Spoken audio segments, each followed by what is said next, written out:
तेणु इंद्रिय चिते देई मती जो इंद्रिय आमर अछंती ना इंद्रिय जानिच इंद्रिय क्या कह जाए इंद्रिय कहले आमर संपूर्ण 11 इंद्रिय अच्छा केतोटी 11टी इंद्रिय गोटे है कर्मेन्द्रिय गोटे है ज्ञानेन्द्रिय कर्मेन्द्रिय है 5 ज्ञानेन्द्रिय है 5 5 5 10 आउ मन ये 11टा इंद्रिय श्रेष्ठ है मन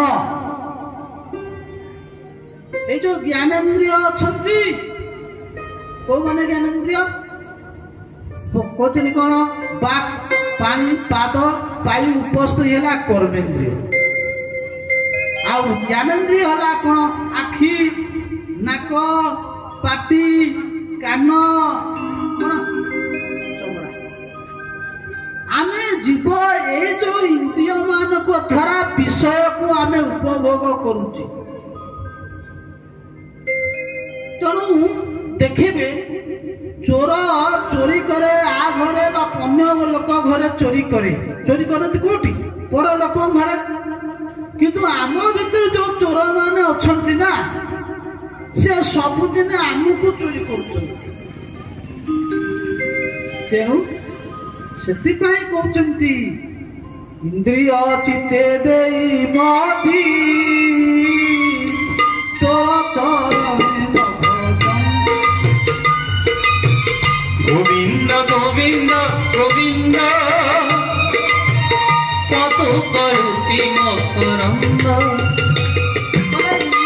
प्रति आम एत आसक्त होचे अरे आखि कौन न देखुची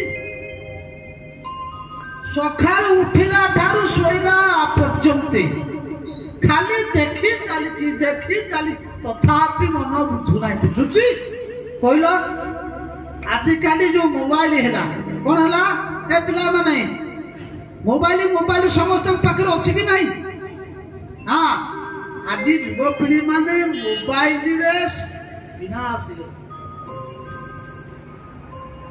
मोबाइल कौन पड़ुची नेट इंग्लिश रे नेट ओडिया रहउची कोन जाल नेट माने जाल कहले आमे माने ठीक से प्रकार नेट उपकजार रे एमिति फसी जाइछे जे सकाळू उठिला ठारू सोइला पर्यंत खाली नेट रे अछि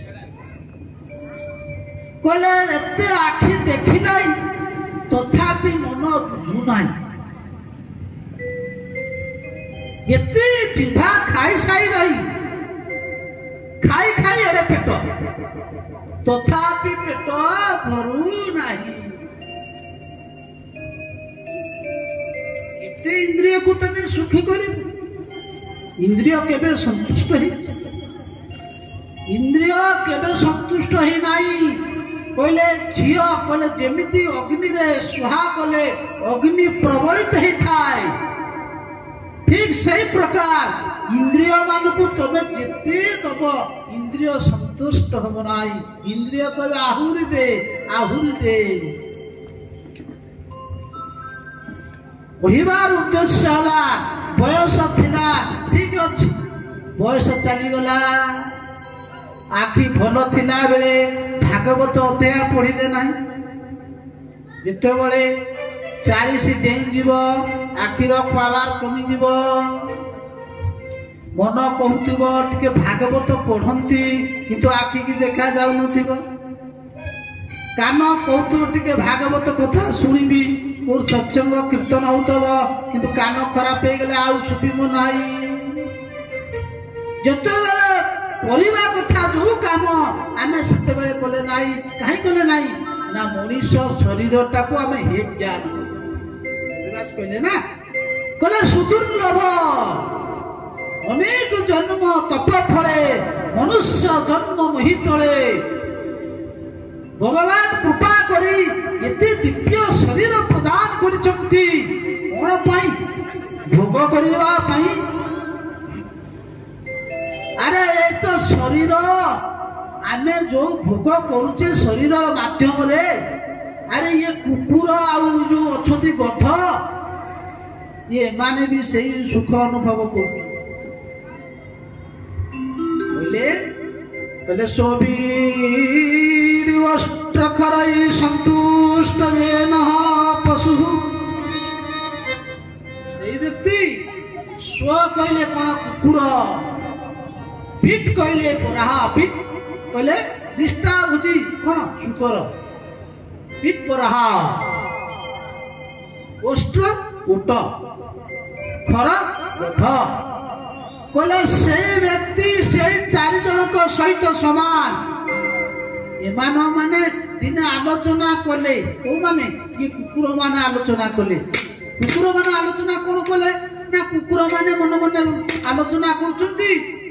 ଆରେ ଭାଇ ଏ ସତରେ କହିବା କଥା ହେଲା, ଆରେ ଭାଇ ଏ ମଣିଷ ଠାରୁ ଆମେ ମାନେ ପ୍ରକୃତରେ ଭଲ। କହିଲେ କଣ ପାଇଁ ଭଲ? ପ୍ରଶଂସକ। ପ୍ରଥମ ପ୍ରଶଂସକ ହେଲେ କୁକୁର। କୁକୁର କହୁଛି ଭାଇ ଇଏ ମଣିଷ ମାନଙ୍କ ଠାରୁ ଆମେ ବହୁତ ଭଲ। କହିଲେ କଣ ପାଇଁ ଭଲ? ଦେଖିବେ, କହିଲେ କୁକୁର ଦେଖିବେ, ଗୋଟିଏ ଗାଁର କୁକୁର ଆସିଥିବ, ଏ ଗାଁର କୁକୁର ଯଦି ତାକୁ ଦେଖିଦେଲା କଣ କରିବ? ତାର ଟିକେ ବଳ ଦେଖେଇବ। କଣ ଦେଖେଇବ? ତାର ବଳ ଦେଖେଇବ। କୁକୁର କହୁଛି ଆରେ ଭାଇ ଆମେ ତ ପଶୁ ଜାତି, ତେଣୁ ଆମ ଭିତରେ ଏ ପଶୁତ୍ୱ ଅଛି, ଏ ମଣିଷକୁ ଟିକେ ଦେଖ। ଆରେ ମଣିଷ ବି ସେଇଆ, ମଣିଷ ଅନ୍ୟର ସିରିକି ଦେଖି ପାରୁନାହିଁ। ଯଦି ତାର କୌଣସି ବଢିଗଲା, ଦିତାଲା ହେଇଗଲା, ତା ପୁଅ ଚାକିରି କରିଗଲା, ଏ ତମର କାହିଁ ରହିଗଲା? ତା ପୁଅ ଚାକିରି କଲା, ତମର କଣ ହେଇଗଲା? କୁକୁର କହୁଛି, ପ୍ରଶଂସା କରି କହୁଛି, ଦେଖ ଆରେ ଆମେ ତ ଜାତିରେ ପଶୁ, କିନ୍ତୁ ଏ ମଣିଷ ଟିକେ ଦେଖ, ଆରେ ଆମେ ଯା ସିଏ ସେଇଆ। ପ୍ରଥମ ପ୍ରଶଂସା। ପିଠି ବଢା ଘୁଷୁରୀ, ଘୁଷୁରୀ କି ଭଲ ଖାଦ୍ୟ ଭଲ ଲାଗେ ନାହିଁ, ସବୁବେଳେ ଅଳିଆ ଖାଦ୍ୟ। ଆମେ ବି ସେଇଆ। ଓଟ ଓଟ ଓଟ ଜାଣିଛୁ? ଓଟ କେମିତିଆ? ମୁହଁଟା ଟେକିକି ଥାଏ। ଓଟ ସବୁବେଳେ ମୁଖଟାକୁ ଟେକେ। ଆଉ ଓଟ ଖାଏ କଣ? ଓଟ ଖାଏ କଣ୍ଟା ବୃକ୍ଷ, କଣ୍ଟା ବୃକ୍ଷ ଖାଏ। କିନ୍ତୁ ସିଏ ରାଜସ୍ଥାନ ଗଲେ ଦେଖିବେ କଣ୍ଟା ବୃକ୍ଷ ମରି ଯାଇଥିବ, କଣ୍ଟା ଗଛ ଶୁଖିଲା କଣ୍ଟା, ସେ କଣ୍ଟା ଗୁଡାକୁ ମଡ଼ ମଡ଼ କରି ଚୋବଉଥିବ। କାହିଁକି ଚୋବାଏ?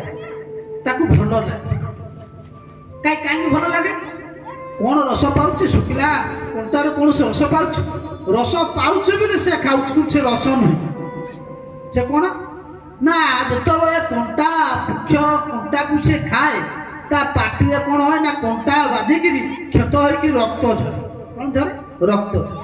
ଆଉ ସେଇ ରକ୍ତଟାକୁ ସିଏ କଣ କରେ ନା ଖାଇଦିଏ। ବଢିଆ ମିଠା ଲାଗୁଛି। ଆଉ ତୃତୀୟ ପ୍ରଶଂସକ ହଉଛି ଓଟ। କହିବାର ଉଦ୍ଦେଶ୍ୟ ହେଲା ଆମେ ଜଣେ ଜଣେ ଓଟ ସଦୃଶ। ସଂସାରର ବିଷୟ ଆମକୁ କଣ ଲାଗୁଛି ନା ମିଠା ଲାଗୁଛି। ଆଉ ଓଟ କଣ କରେ? ମୁଣ୍ଡଟାକୁ ଏମିତି ଟେକିକି ଚାଲେ। ଆମେ ଠିକ ସେଇଆ। ମୁଁ ଏତେ ବଡ ଲୋକ, ମୁଁ ସେ ଭାଇକୁ ମୁଣ୍ଡିଆ ମାରିବି, ମୁଁ ବାପା ମାଙ୍କୁ ମୁଣ୍ଡିଆ ମାରିବି, ମୁଁ ବାବାଙ୍କୁ ସାଧୁଙ୍କୁ ମୁଣ୍ଡିଆ ମାରିବି, ଗୁରୁଜନ, ମୁଁ ଏତେ ବଡ ଲୋକ। ଇଏ ହଉଛି ଓଟ। ଭଗବାନ କୃପା କରିକିରି ଯେ ଦିବ୍ୟ ଶରୀର ଦେଇଛନ୍ତି, ଆଉ ଶରୀର ଭିତରେ ବଢିଆ ବଢିଆ ଅଙ୍ଗ ପ୍ରତ୍ୟଙ୍ଗ ଲଗେଇ ଦେଇଛନ୍ତି। ହେ ମଣିଷ, ମୁଁ ତତେ ଯୋଉ ଜିନିଷ ଦେଇଛି ତୁ ତାକୁ ଠିକ ଜାଗାରେ ଲଗା। ସେଥିପାଇଁ କହୁଛନ୍ତି କଣ? ତୁଣ୍ଡର ମଧ୍ୟରେ ଜିହ୍ବା ବହି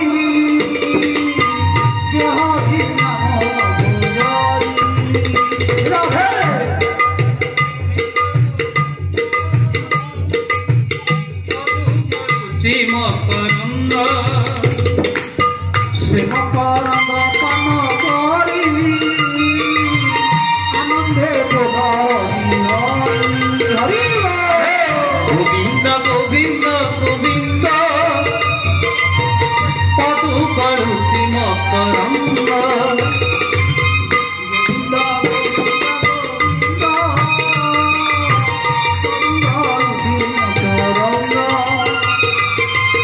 ଗୋବିନ୍ଦ ଗୋବିନ୍ଦ ଗୋବିନ୍ଦ ପଟୁ କରୁଛି ମକରନ୍ଦ। ମକରନ୍ଦ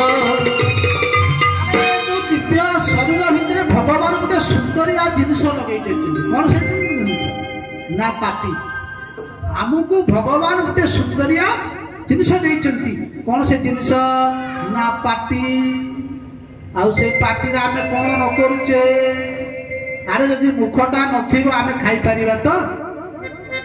ମୁଖ ନଥିଲେ କହିପାରିବା ତ? ଯଦି ଜିଭଟା ନଥିବ ଆମେ ଖନା ହେଇଯିବା। କଣ ହବା? ଖନା ହେଇଯିବା।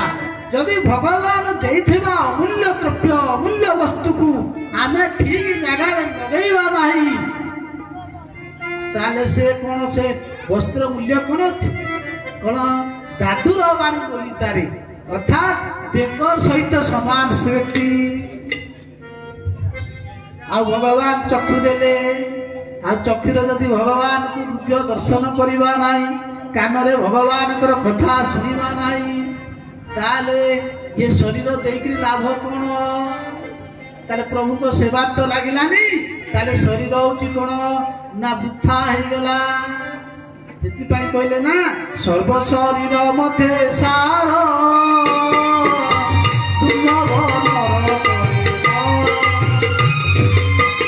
ଗୋବିନ୍ଦ ଗୋବିନ୍ଦ ଗୋବିନ୍ଦ ପଦୁ ଗଳୁଛି ମକରନ୍ଦ ଗୋବିନ୍ଦ ଗୋବିନ୍ଦ ଗୋବିନ୍ଦ ପଦୁ ଗଳୁଛି ମକରନ୍ଦ ଭଗବାନ କି ଏବେ କହିଲି ତୁଣ୍ଡର ମধ্যে ଜିଭା ହୋଇ ଯେ ହରିନାମ ନ ଭଜଇ, ମାନେ ହରିନାମ କଣ? ନା ଭଗବାନଙ୍କର ନାମ। ଭାଇ ମାନେ ଗୋଟେ ହରିବଳ ଦେବେ, ମା ମାନେ ଗୋଟେ ହୁଳହୁଳି ଦେବେ। ବୋଲେ ଆନନ୍ଦ କେନ୍ଦ୍ର ଭଗବାନ କି ପଞ୍ଚ ଭାଗବତ ବସି ପଢୁଥା, ପଞ୍ଚ ଭାଗବତ ବସି ପଢୁଥା, ପରମ ଗୁଣରେ ପରମ ଫଳେ ବୁଝି ସୁଝି ନିଶ ମରୁଥା।